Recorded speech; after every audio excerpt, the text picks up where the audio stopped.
Tomorrow's Lens, a podcast where we talk about countries through the eyes of Educate Tomorrow's members. I'm your host, Leia. I'm your co-host, Avery. And we're here And I'm today the guest, Paola. Welcome to this episode. So, Miss Paola, thank you for coming today. Can you tell us about your hometown? What was it like growing up? Sure. So I was born in Uruguay, which is a very small country down there in South America. I was born in the capital, Montevideo. And it's a very nice country because we are only a few people, actually only 3.4 million. So everybody gets to know each other. So I remember having lots of fun when I was young. We used to play a lot in the streets, so we knew all the neighbors, and I really like my small country a lot. What brought you here and how's your journey so far?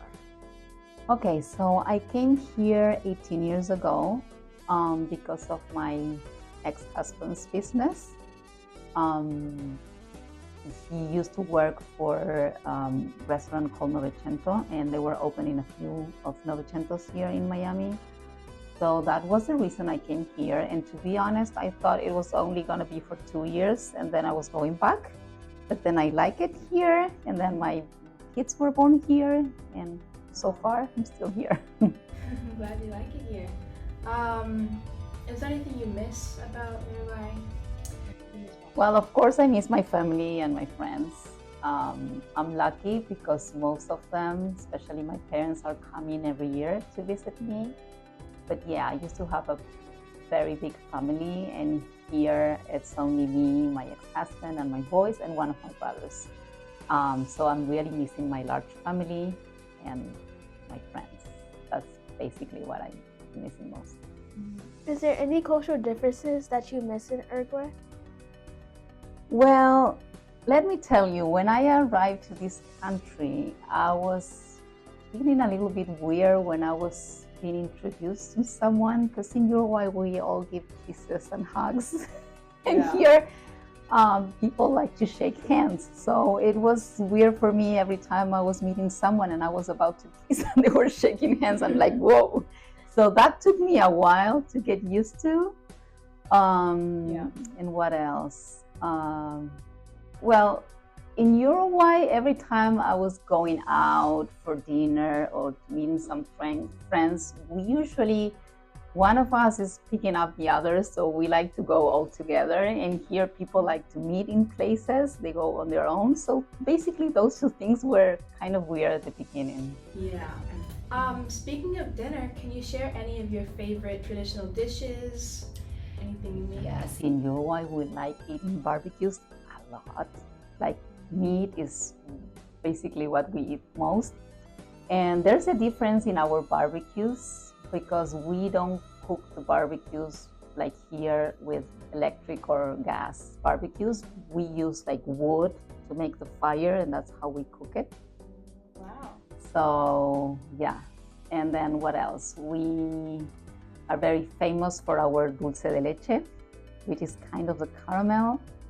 I see it's very popular here too.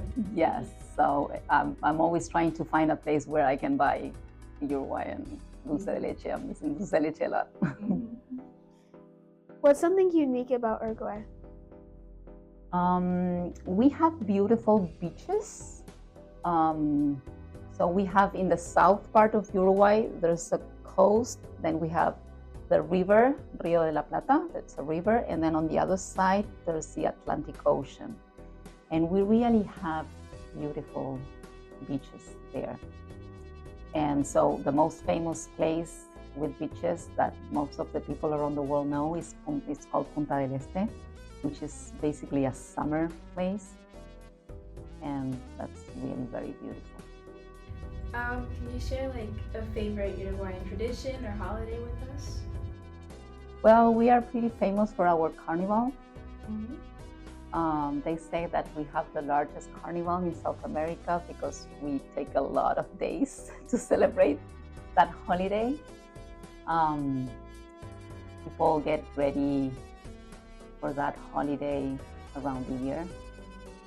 So that's very fun. I see like I've heard it all over the world, but I'd love to go and see We the call them carnival. murguistas. That's the people who play in the carnival. Yeah. How does the education system work in Uruguay? The education, well, it's pretty similar to here because we do have public schools and private schools. So people have the choice to pay for education or have it for free. We do have good universities, actually. Most of the old people are good professionals, and so I'm very proud of our university. So the education is good. Is there a stereotype about Uruguayans that you find like amazing or untrue? I mean, because I feel like here there's, especially in America, there's so many different stereotypes about like all over the world. So if you hear anything about like Uruguay specifically, have you heard any like stereotypes? Talking about people, I guess so. we have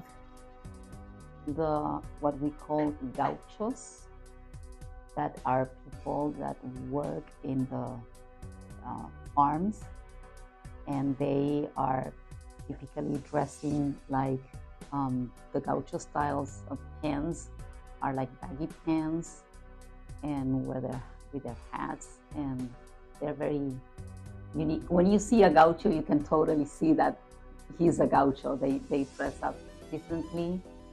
Okay.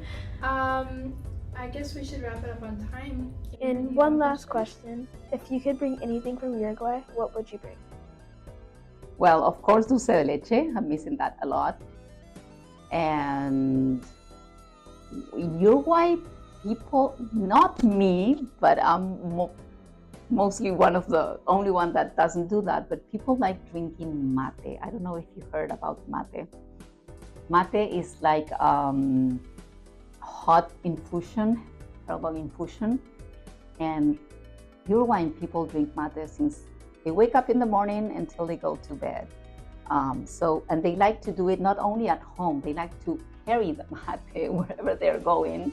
So it's very typical to see people, and everybody who's moving here from Uruguay, they are always, I mean, we have mate at home because my kids like drinking mate, but that's very typical from Uruguay. Well, thank you for coming to our podcast today. You're very welcome. Thank you for listening to all of our episodes. Don't forget to come back to the next episode.